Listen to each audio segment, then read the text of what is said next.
Hello sir, ito na yung LB Tops na 6 kW nyo na Pro.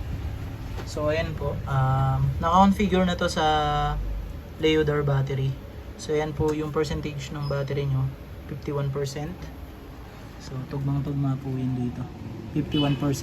Leodar 100 po ito.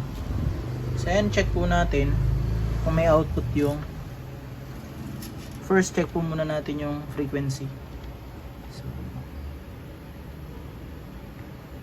So ayan, 60 Hz. Check po natin yung voltage kung meron. So ayan, 230 volts.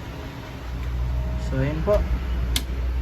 Ayan po kung paano nyo ikakabit nyo sa Leodar nyo. Yung comms communication nyo, lagyan nyo sa BMS. Ayan. BMS to. Then papasok yan ng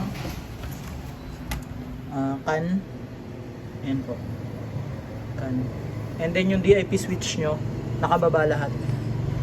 Ayan po, nakababa yan. So yun lang po. Okay na po to, plug and play na po ito. So ang maximum discharge ng battery nyo is 80%. So may matitirang 20% sa battery nyo, then cut off na yung output nya. So babackupan ka ng utility.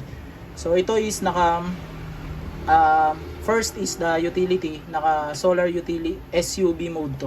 Solar utility, and then next the battery. So ayun po yung setup nito. So kung gusto nyo baguhin, punta lang kayo sa manual. Kayo na po magbago ng mode na gusto nyo. Kung gusto nyo unahin si battery after utility. So ayun po. Thank you po.